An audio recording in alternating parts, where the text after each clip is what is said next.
ॐ भद्रं कर्णेभिः शृणुयामो देवः भद्रं पश्येमाक्षभिर्यजत्राः स्थिरैरङ्गैस्तुष्टुवागुंसस्तनूर्भिः व्यसेम देवहितं जदायुः।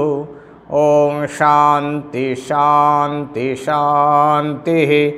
हरिः ओम्।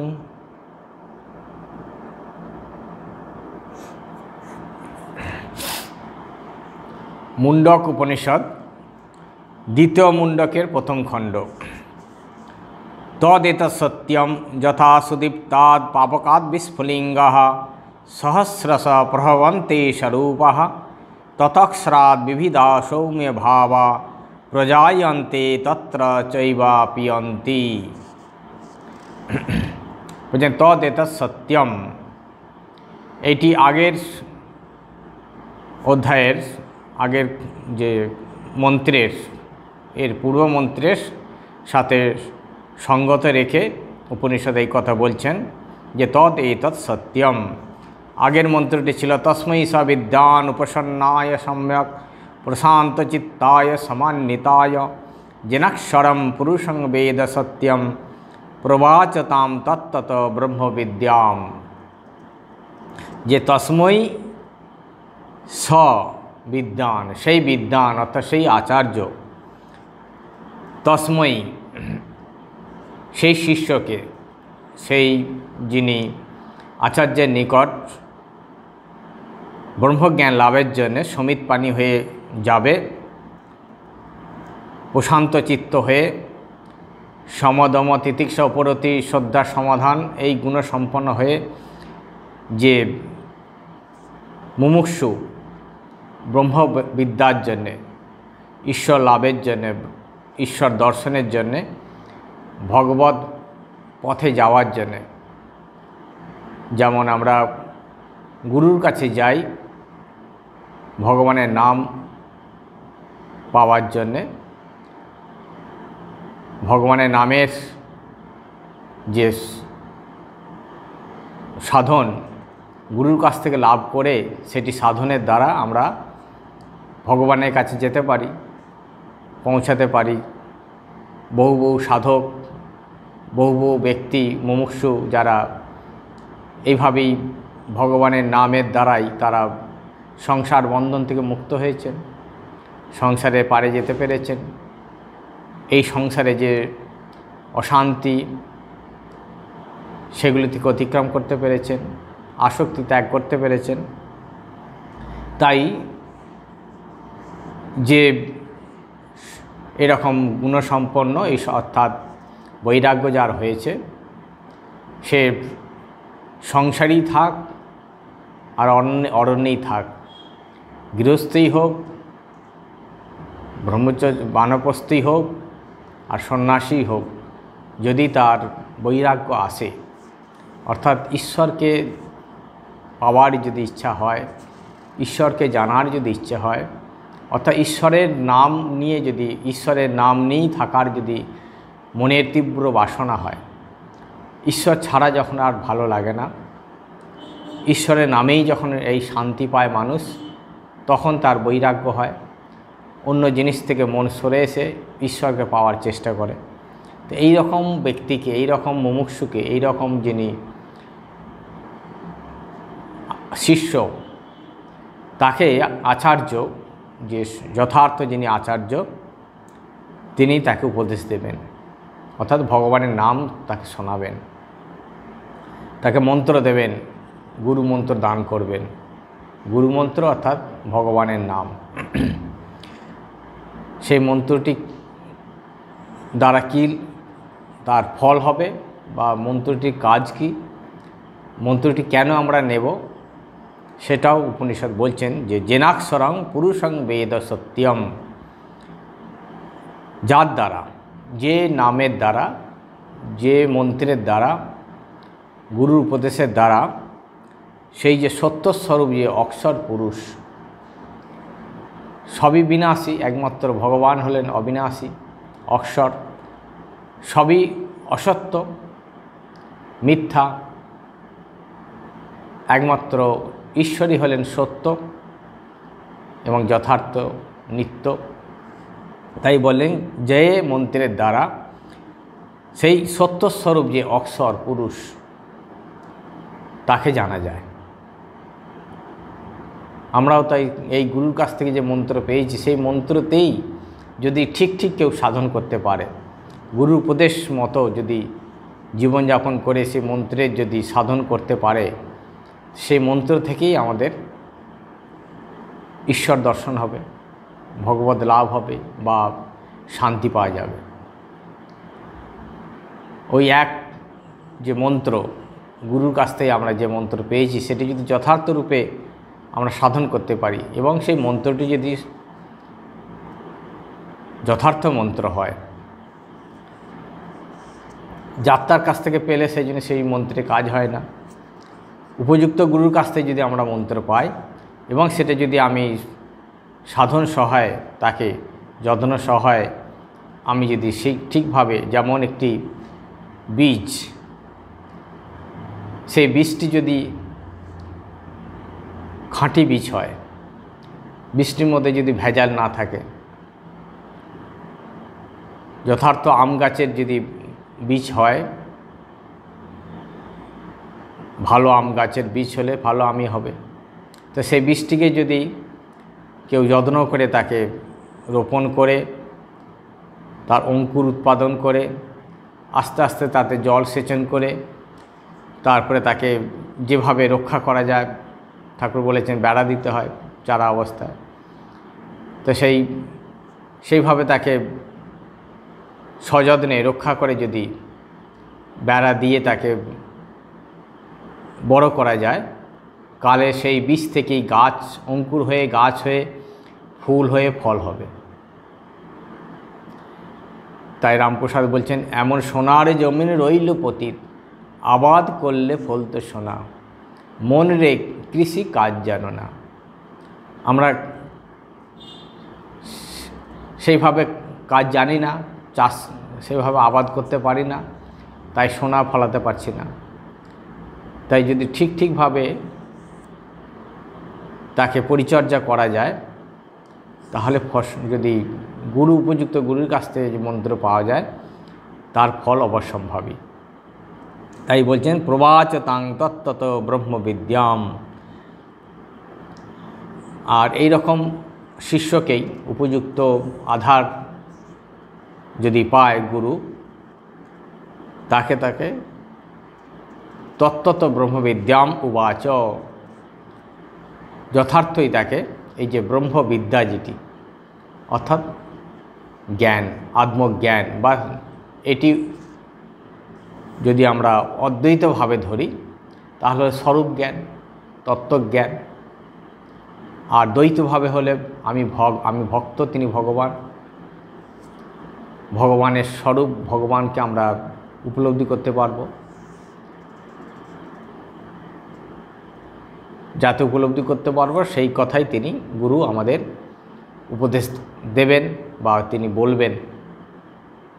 তাই এই মন্ত্রে বললেন যে সত্যম পুরুষম অক্ষরম, সেই সত্য পুরুষ হলেন অক্ষর ভগবান, তিনি হলেন সত্যস্বরূপ। এইবারে এই মন্ত্রটি আমরা যেটি পড়লাম যে তদ এতৎ সত্যম,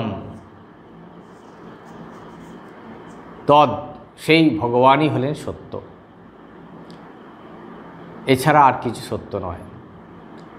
কীরকম উদাহরণ দিচ্ছেন, যথা সুদীপ্তাৎ পাবকাৎ বিস্ফুলিঙ্গাঃ সহস্রশ প্রভবন্তে স্বরূপাঃ তথা অক্ষরাৎ বিবিধা সৌম্য ভাবা প্রজায়ন্তে তত্র চৈবাপিয়ন্তি চ এব অপি যন্তি। সেই তিনিই হলেন সত্য অক্ষর, ভগবানই হলেন সত্য। এখন ভগবান যিনি সত্যস্বরূপ, সেই ভগবান থেকে কীভাবে সৃষ্টি হয়েছে,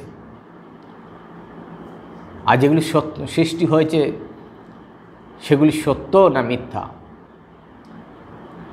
সেটির উদাহরণ দিয়ে এখানে উপনিষদ আমাদের জানিয়ে দিচ্ছেন যে যথা সুদীপ্তাৎ সুদীপ্তাৎ মানে প্রজ্বলিত, যে দীপ মানে প্রজ্বলিত একটা অগ্নি, পাবকাৎ বিস্ফুলিঙ্গাহা, তার থেকে একটা যে অগ্নি জ্বলছে, জল করে কাষ্ঠে অগ্নি জ্বলছে, আর তা থেকে হাজার হাজার স্ফুলিঙ্গ বেরিয়ে যাচ্ছে, বিচ্ছুরিত হচ্ছে। একটা জ্বলন্ত অগ্নি থেকে হাজার হাজার অগ্নি বিচ্ছুরিত হয়। এটি আরও আমরা পরিষ্কার দেখতে পাই যখন কোন একটা, আমরা ফুলঝুরঝুরি দেখেছি ছোটোবেলায় বেশি করে, তো সে ফুলঝুরঝুরি যখন জ্বলে তার থেকে কত হাজার হাজার তার স্ফুলিঙ্গগুলো চারদিকে বিচ্ছুরিত হয়, দেখতে ভালো লাগে, আনন্দ পায় বাচ্চারা বিশেষ করে। ঠিক সেরকম উদাহরণ দিচ্ছেন যে এরকম একটি জ্বলন্ত ফুলঝুরঝুরি থেকে যেমন সহস্র প্রভাবান্তের স্বরূপাহা, হাজার হাজার সে অগ্নিস্ফুলিঙ্গ বিচ্ছুরিত হয়, মানে বেরিয়ে যাচ্ছে। কীরকম তা, যে যখন ফুলঝুরঝুরিটা যখন জ্বলছে, যে আগুনটা, আর তার কণাগুলো, তার যে স্ফুলিঙ্গগুলো চারদিকে ছিটকে যাচ্ছে, বলছে সেটি আর যেটি জ্বলছে তার থেকে অভিন্ন, ভিন্ন নয়, স্বরূপা, সেই তারই স্বরূপ, অগ্নিরই একটা কোণা, অগ্নিরই ভিন্ন হাজার হাজার কোণাগুলো চারদিকে ছড়িয়ে যাচ্ছে। তাহলে সেটি অগ্নির থেকে তো আলাদা নয়, সেটিও অগ্নি, একটি বৃহৎ অগ্নি আর এটি হলো ক্ষুদ্র অগ্নি, তফাৎ হলো এইটুকু। অগ্নি ছাড়া আর কিছু নয়। কামারশালায় যখন দেখবেন লোহায় যখন ঘা দেওয়া হয়, সেখান থেকে যে অগ্নি বিচ্ছুরিত হয়, সেটিও অগ্নি, সে এক অগ্নিরই তার স্বরূপ, অগ্নি থেকে তারা ভিন্ন নয়। বলছে তথা অক্ষরাৎ বিবিধা সৌম্য ভাবা, ঠিক এই রকমই যে এক সেই অক্ষর যিনি সত্যস্বরূপ ভগবান, তার থেকে এই যে ভিন্ন ভিন্ন বিভিন্ন রকম বিভিন্নভাবে বিভিন্ন প্রকারে যে উৎপত্তি হয়েছে, উৎপন্ন হয়েছে, যে সমস্ত চেতন, এক চেতন থেকে এই হাজার হাজার যে চেতন উৎপন্ন হচ্ছে, সেগুলি কিন্তু সেই ভগবানেরই স্বরূপ, ভগবানেরই স্বরূপ। ভগবান থেকেও তারা কিন্তু ভিন্ন নয়। ভগবান হলেন বৃহৎ, আর এই ক্ষুদ্র ক্ষুদ্র চেতনগুলো হলো ক্ষুদ্র, কিন্তু সেই ভগবানেরই অংশ। ভগবানেরই যেমন অগ্নিরই অংশ বা কোণা, অগ্নি থেকে ভিন্ন নয়, তেমনি এই ঈশ্বর থেকে ভগবান থেকেই এই হাজার হাজার যে সমস্ত বিভিন্নভাবে বিভিন্ন রকম উৎপত্তি হয়েছে চেতনের, যেখানেই চেতন সেটি কিন্তু ভগবান, কারণ ভগবানেরই অংশ, ভগবান থেকে এটি ভিন্ন নয়। যেমন অগ্নি আর তার স্ফুলিঙ্গ, সেটি যেমন অভিন্ন, অগ্নিরই আরেকটি কোণা, যদিও তার মধ্যে সেই অগ্নির যে প্রধান অগ্নির যে যতটা ক্ষমতা সেটি থাকে না, কিন্তু তা বলে সেটা অগ্নি নয় আমরা বলতে পারবো না। তেমনি এই এক ভগবান অক্ষর চেতন, এক চেতনই ভিন্ন ভিন্ন যে হাজার হাজার হাজার হাজার যে চেতন উৎপন্ন হয়েছে, সেটিও কিন্তু ওই চেতনেরই অংশ।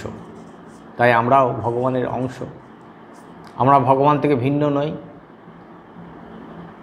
সেটি কোনটি? আমার চেতন অংশটি, আমার যে চৈতন্য অংশটি, আমি যাকে আমরা বলি আমি যে বোধ আমাদের আছে, সেটা কিন্তু পুরোটা আমরা চেতন নই। আমরা জড় আর চেতনকে মিশিয়ে নিয়ে এই আমাদের অহংবোধটা। তাই জড়টা কিন্তু চেতন নয়, আমি নই। আমি কিন্তু আবার চৈতন্যই হলাম আমি, যথার্থ যে আমি সেটা হলো চেতন অংশটা। কিন্তু আমরা জড় আর চেতনে মিশিয়ে দিয়ে আমরা দুটোকে একত্র করে আমরা আমি ভাবছি। তাই বলছেন যে এই যে সারা জগতে যে ভিন্ন ভিন্ন যে সমস্ত আমরা দেখছি, গাছপালা, পশু পাখি ইত্যাদি ইত্যাদি, সেগুলোর মধ্যে যে চেতন অংশটি, চৈতন্য অংশটি, জড়টাকে যদি আমরা বাদ দিই, চেতন অংশটি হলো ভগবানেরই অংশ। সেটি ওই অংশ, চেতন অংশের সাথে ভগবানের কোনো ভিন্নতা নেই, ভেদ নেই, অভেদ, অভিন্নভাবে। তো সেইটাকে জানাই হলো আমাদের আসল কাজ। আমার মধ্যে যে চেতন রয়েছে সেই চৈতন্যকে জানা, জড়কে বাদ দিয়ে চেতনকে জানা। যেমন ঠাকুর বলছেন দুধে মাখন আছে, দুধে ঘি আছে, কিন্তু আমরা দুধের মধ্যে ঘি এমনভাবে মিশে রয়েছে, দুধ আর ঘিকে আলাদাভাবে আমরা দেখতে পাচ্ছি না। দুধের মধ্যে জল রয়েছে, অনেক কিছু জিনিস রয়েছে, তার মধ্যে ঘিও রয়েছে। তো তার মধ্যে যে ঘি দুধের, সেটি হলো প্রধান, সার হলো সেই ঘি। তো সেটিকে যদি আমরা পেতে চাই, তো সেটিকে অনেক পরিশ্রম করতে হয়। তাকে আলাদা করে যখন আমরা দেখার চেষ্টা করি, তখন দুধকে দই বসাতে হয়, তারপরে সেই মাখন থেকে তখন ঘি পাওয়া যায়, তখন ঘিটা আমরা দেখতে পাই, হ্যাঁ ঘি ছিল। প্রথমে 5 কিলো দুধ আপনার সামনে দেয়া হলো, কিন্তু আপনি সেখানে ঘি খুঁজে পাবেন না। কিন্তু সেই 5 লিটার দুধটাকেই যখন আমরা যখন তাকে প্রসেসিং করে তার মধ্যে যে ঘি রয়েছে সেটিকে যখন আমরা আলাদা করব, তখন দেখতে পাবো হ্যাঁ এই তো ঘি ছিল। তেমনি আমাদের এই শরীরের মধ্যেও সেই চৈতন্য অংশ রয়েছে, কিন্তু সেটিকে আলাদা করা যাচ্ছে না। আলাদা করতে গেলে সেটি দরকার গুরুর উপদেশ নিয়ে যদি আমি চেষ্টা করি। যেমন যদি কেউ না জানে যে দুধ থেকে ঘি কিভাবে তাকে দেখা যায়, তার উপায়টা যদি না জানা থাকে, তাহলে তো আমি করতেই পারবো না। প্রথমে উপায়টা জানতে হবে। যারা জেনেছে, যারা প্র্যাকটিক্যাল করে দেখেছে, জেনেছে, পরম্পরাক্রমে সেও শুনে কারো কাছ থেকে করেছিল, অভিজ্ঞতা হয়েছিল, অভিজ্ঞতা থেকে সে আরেকজন উপদেশ দিল এইভাবে করো তাহলে তুমি ঘি পাবে। তো যখন তার উপদেশ অনুযায়ী আমি উপদেশ অনুযায়ী কাজ করে যখন আমি দেখলাম হ্যাঁ সত্যি পাওয়া গেল, তেমনি গুরুর উপদেশ অনুযায়ী আমরা যদি চেষ্টা করে যাই, নিশ্চয়ই আমরা পাবো, যদি আমি তার কথা বিশ্বাস করি। যেমন সেই লোকটির কথা বিশ্বাস করে আমি যদি দুধটাকে জাল দিয়ে দই বসাই, দই বসিয়ে মন্থন করে তাকে ঘি করি, তখন সেটাই দেখতে পাবো। প্রথম বিশ্বাস করে তার কথাটা আমাকে কাজে লাগতে হবে। তেমনি গুরু যে উপদেশ দিয়েছেন আমাদের, সেই বিশ্বাস নিয়ে আমরা যদি নিয়মিতভাবে চেষ্টা করে যাই, গুরুর উপদেশ পালন করে যাই, তাহলে নিশ্চয়ই আমরাও পাবো। তা ভগবান তাই এখানে উপনিষদ তাই বললেন, যেমন একটি যেমন অগ্নির প্রধান অগ্নি থেকে হাজার হাজার তার অগ্নি যখন বিচ্ছুরিত হয়, তা সেই হাজার হাজার অগ্নি আর প্রধান অগ্নির সাথে তাদের কোনো তফাৎ নেই, ভিন্ন নয়, একই অগ্নি, তারাও সেই অগ্নি, ক্ষুদ্র আর বৃহৎ। সেই রকম ঈশ্বর থেকেও এই যে গোটা বিশ্ব ব্রহ্মাণ্ডে যা কিছু চেতন অংশ রয়েছে, তার থেকেই সেই এক চেতন থেকে এইভাবে বিচ্ছুরিত হয়েছে, চেতন উৎপন্ন হয়েছে। সেটি ঈশ্বরের ইচ্ছাতেই হয়েছে, তিনি ইচ্ছা করেছিলেন, তাঁর ইচ্ছা মাত্রই সব হয়। বুঝে প্রজায়ন্তে, সেই ঈশ্বর থেকেই, অক্ষর থেকেই, সত্যস্বরূপ ভগবান থেকে প্রজায়ন্তে জায়ন্তে প্রকৃষ্ট রূপে উৎপন্ন হয়। তত্র চ এব অপিজন্তি, উৎপন্ন হলো। আবার লয় কোথায় হয় না, লয় সেই ঈশ্বরেতেই লয় হয়। যেমন অগ্নিগুলো উৎপন্ন হলো, উৎপন্ন হয়ে সে লয় হয়ে গেল, প্রধান অগ্নিই রইল। লয় হয়ে গেল কোথায়, প্রধান অগ্নিটি, সেটি আমরা দেখতে পাই না, কিন্তু অগ্নি বিচ্ছুরিত হয়ে মিলিয়ে গেল, তার লয় হয়ে গেল। প্রধান অগ্নি সত্য, সেটি সত্যস্বরূপ থাকবে। তেমনি বলছেন যে এই যে এক চেতন থেকে, এক ঈশ্বর থেকে যে হাজার হাজার হাজার কোটি কোটি যে সমস্ত চেতন উৎপন্ন হয়েছে, সৃষ্টি হয়েছে, সেগুলি আবার সেখানেই ঈশ্বরেতেই লয় হয়ে যাবে, তাদের নিজের আর কোনো অস্তিত্ব থাকবে না, অন্য কোথাও লয় হবে না। ঈশ্বরের যখন আমরা এই চেতন অংশটাকে, আমাদের যে চৈতন্য স্বরূপ যেটি, সেটি যখন আমি জানতে পারব যে আমি যেটাকে ভাবছিলাম যে আমি একজন দেহধারী, আমার এই নাম রূপ, এটি যখন আমার ভ্রমটা চলে যাবে, এই জানা যখন আমাদের যথার্থ জানা হবে, না এগুলো আমি নই, আমি হলাম চৈতন্য স্বরূপ, চৈতন্য, তখন আর ওই আমার যে আলাদা অস্তিত্ব ছিল সেটি আর থাকবে না, ওই আমি বোধটা থাকবে না। চৈতন্যই তখনও ছিলাম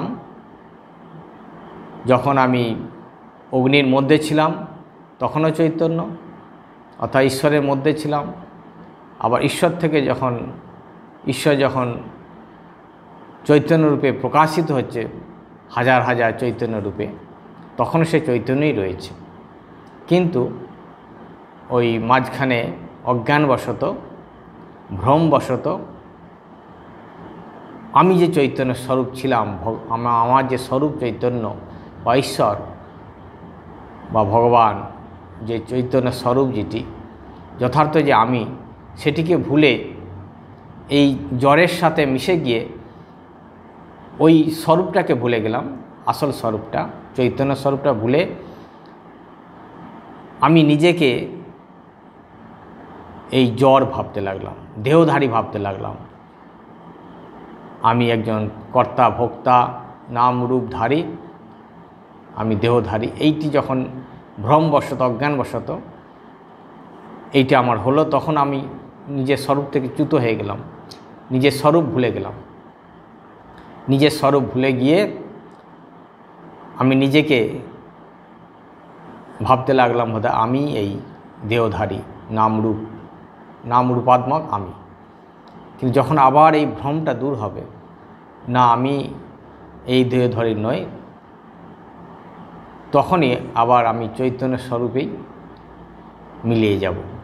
তাই বললেন তত্র চ এব অপিজন্তি, আবার সেখানেই সে বিলীন হয়ে যায়, অর্থাৎ ঈশ্বরের সাথে একাত্ম হয়ে যায়। আর নিজের আলাদা, এতক্ষণ যে আমি ভাবছিলাম, আমরা যতক্ষণ যদি আমরা নিজেকে জানতে পারি আমি যে চৈতন্য স্বরূপ, কারণ আমার চৈতন্য অংশ রয়েছে, আমার মধ্যে সেই চেতন রয়েছে, কিন্তু সেটাকে আমরা জানতে পারছি না। না জানতে পারার জন্যেই আমরা ভগবান থেকে ভিন্ন হয়ে গেছি, কিন্তু বাস্তবিক ভগবান থেকে আমরা ভিন্ন নই, আমরা অংশ বা ভগবানের স্বরূপ। ক্ষুদ্র আমি সেই ভগবানই, ভগবান এবং চৈতন্য হলো ক্ষুদ্র চৈতন্য বা ক্ষুদ্র ভগবান, ভগবানেরই আরেকটি অংশ, স্বরূপ। ঠিক এখন উদাহরণ উপনিষদ বলছেন অগ্নি তারা স্ফুলিঙ্গ, অগ্নি আর স্ফুলিঙ্গ যেমন অভিন্ন। স্ফুলিঙ্গ আর অগ্নি থেকে এটাকে তো আমরা আলাদাভাবে দেখতে পাই না, বা এটিকে আমরা ধারণা করার প্রয়োজন হয় না যে অগ্নি আলাদা তার স্ফুলিঙ্গটা আলাদা, এটা আমাদের ভাবার প্রয়োজন হয় না, ভাবতে পারি না। আমরা জানি অগ্নি, স্ফুলিঙ্গটাও অগ্নি, তো তার শক্তি কম, অগ্নির শক্তি বেশি। স্ফুলিঙ্গ হয়তো গায়ে পড়লেও খুব বেশি কিছু হয় না, কিন্তু সেটা অগ্নি।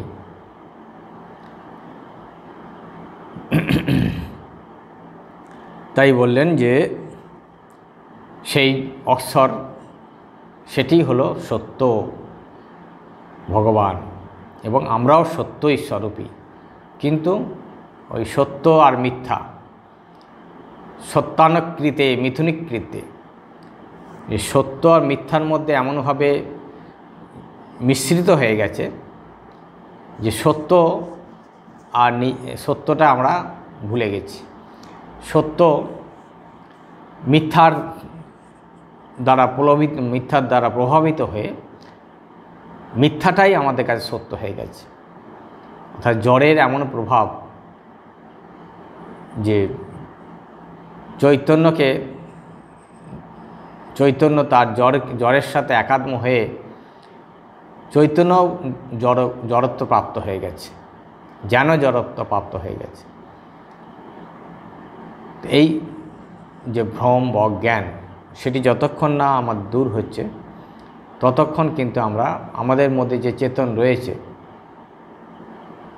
সেটি ধরতে পারছি না, বুঝতে পারছি না। যে দিব্য হি অমূর্ত পুরুষ স বাহ্যাভ্যন্তর হি অজহ অপ্রাণ হি অমনা শুভ্র হি অক্ষরাৎ পরতঃ পরঃ। দিব্য হি অমূর্ত পুরুষ স বাহ্য অভ্যন্তর হি অজহ অপ্রাণ হি অমনঃ শুভ্র হি অক্ষরাৎ পরতঃ পরঃ। তো এই যে চেতন আর চেতনের যে স্ফুলিঙ্গ, প্রধান যে চেতন অক্ষর বা ঈশ্বর আর তার যে অংশ জীবকে বলা হয় অংশ, কারণ জীবের মধ্যেও চৈতন্য আছে। জীব, জগৎ, ঈশ্বর। জীব, জগৎ, ঈশ্বর, এই তিনটিই হলো জগতের প্রধান বস্তু। তার মধ্যে যতক্ষণ আমাদের অজ্ঞান রয়েছে ততক্ষণ আমাদের কাছে এই তিনটে সত্য, ঈশ্বর সত্য, জীব সত্য, জগৎ সত্য। আর যখন আমাদের অজ্ঞান চলে যাবে, ভ্রম চলে যাবে, তখন জীব জগৎ অসত্য হয়ে যাবে, থাকবে না। ব্যবহারিক সত্তা যেটি, সেটি পারমার্থিক সত্তায় একাত্ম হয়ে যাবে।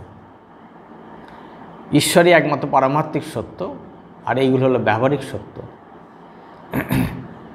তাই জীব তখনই আমরা বলি যখন যে ঈশ্বর যিনি, সে ঈশ্বর যখন জড়ের সাথে একাত্ম হয়েছেন তখন তিনি জীব হয়ে গেছেন। আর জ্বর সবসময় জ্বর, সে কখনোই আবার জ্বর চেতনের সাথে একাত্ম হয়ে থাকেন। তাই সেই জ্বরটা তখন আমরা জ্বর বলে ধরতে পারি না, তাকে ভাবি যে সেটিও যেন চেতন। জ্বর যতক্ষণ চেতনের সাথে একাত্ম হয়ে থাকে ততক্ষণ জ্বরটাকে আমরা জ্বর বলে ভাবতে পারি না। যেমন একটা কাঠ, টেবিল, চেয়ার, তাকে যেভাবে আমরা জ্বর ভাবি, আর আমার এই যে শরীর, পঞ্চভূতের যে শরীর, সেটি যখন এই চেতনে, আমার যখন চেতনের সাথে যে জীবের সাথে যখন রয়েছে, এটিও কাঠ, টেবিল, চেয়ারের সাথে কোনো পার্থক্য নেই। একটা কাঠ, টেবিল, চেয়ার যেমন জড়, তেমনি আমার শরীরটাও এরকমই জড়। তার প্রমাণ হলো যখন আমার এই শরীর থেকে চেতন অংশটা চলে যায়, তখন পুরো এই যে জড়, সেটি আর কোনো রকম তার চেতন থাকে না, ক্রিয়া থাকে না, এবং আস্তে আস্তে পচে দুর্গন্ধ হয়। যেমন এই আমরা যে সমস্ত লাউ কুমড়ো সবজি টবজি যেমন পচে গেলে অত খারাপ হয়ে গেলে তার মধ্যেও চেতন থাকে, যতক্ষণ চেতন থাকে ততক্ষণ সেটি সজীব থাকে। আর চেতনটি যদি চলে যায় তখন সেটিও ওই পচে দুর্গন্ধ হয়। ঠিক আমাদের শরীরটাও তাই, যতক্ষণ চেতনটি রয়েছে ততক্ষণ এর সব খুব সূচি পবিত্র এবং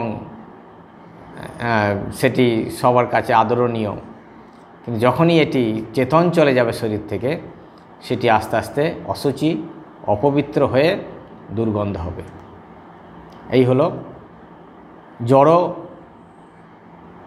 জীব আর চৈতন্য।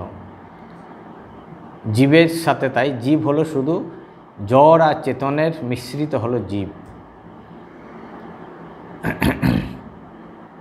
তা এখন এখানে এই মন্ত্রে যে অক্ষর যে পুরুষ অর্থাৎ জীব নয়, শুধু যিনি ঈশ্বর, সেই ঈশ্বরের স্বরূপটা বলছেন যে সেই ঈশ্বর হলো দিব্য প্রকাশ স্বরূপ। তিনি হলেন প্রকাশ স্বরূপ, তিনি সূর্যেরও সূর্য, তার প্রকাশে সব কিছু প্রকাশ হয়ে আছে। অমূর্ত, তার কোনো এই আকার নেই, মূর্তি নেই, কোনোভাবেই তাকে আমরা কোনো আকার দিয়ে তাকে বোঝাতে পারবো না। সে হলো পুরুষ, পুরে শয়তি ইতি পুরুষ, সবার হৃদয়ে তিনি অবস্থান করছেন, সবার ভিতরে, সর্বব্যাপী, সেই জন্য তিনি হলেন পুরুষ। আর স্ববাহ্য অভ্যন্তর, তিনি আমাদের শরীরের ভিতরেও রয়েছেন, বাইরেও রয়েছেন, মন্দিরেও রয়েছেন, বাইরেও রয়েছেন। শুধু মন্দিরেই তিনি রয়েছেন তা নয়, দেহ মন্দিরেও তিনি শুধু রয়েছেন তা নয়, তিনি দেহ ভিতরেও রয়েছেন আবার বাইরেও রয়েছেন। আর তিনি হলেন অজ, জন্মরহিত, সবারই জন্ম আছে, এই জাগতিক যা কিছু সব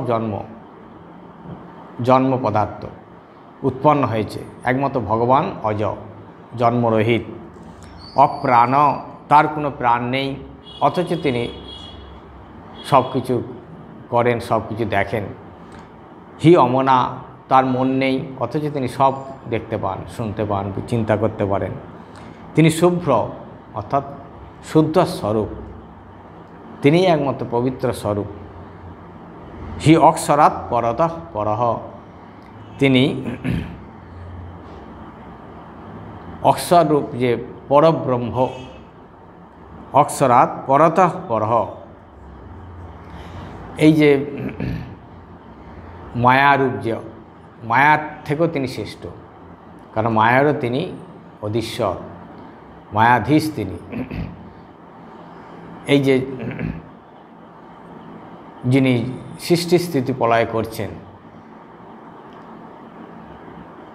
যে ঈশ্বর, যে সগুণ ঈশ্বর বা অবতার পুরুষ, তার থেকেও তিনি শ্রেষ্ঠ, অর্থাৎ তিনি এই কার্যকারণের বাইরে, সর্বকারণের তিনি বাইরে, তিনি কারণও নন, সব কিছুরই তিনি কারণ, আবার সব কিছুর এই কারণের ঊর্ধ্বে তিনি নির্গুণ নিরাকার। সেই নির্গুণই যখন সগুণ হন, তিনি এই সৃষ্টি স্থিতি প্রলয় করেন, আবার তার স্বরূপ হলো এই সৃষ্টি স্থিতি প্রলয়ের বাইরে তিনি। তাই তিনি একই সাথে সগুণও বটেন, নির্গুণও বটেন, তিনি সাকারও বটেন, আবার নিরাকারও বটেন। ঠাকুর বলছেন যে একজন জগন্নাথ দর্শন করতে গেছেন, যে গিয়ে তার মনে অন্ধ ব্যক্তি, তার সংশয় প্রশ্ন হলো, জিজ্ঞাসা হলো যে ঈশ্বর সাকার না নিরাকার। তিনি লাঠি নিয়ে একবার জগন্নাথকে স্পর্শ করার চেষ্টা করছেন, দেখছেন যে কোথাও কিছু স্পর্শ হচ্ছে না। তিনি তখন বুঝলেন যে ভগবান নিরাকার, তার আকার নেই, সেই জন্য সেখানে কোনো মূর্তি নেই। আবার তিনি দেখছেন যে জগন্নাথের গায়ে স্পর্শ হচ্ছে, লাঠির স্পর্শ পাচ্ছে। তখন তিনি এইটাই উপলব্ধি হলো, তিনি সগুণ আবার নির্গুণ, তিনি সাকার আবার নিরাকার। তাই ঈশ্বরের ইতি করা যায় না, তিনি যে শুধু সাকার তা নয়, আবার বলছেন সাকার নিরাকারেরও পার, তার ইতি করা যায় না।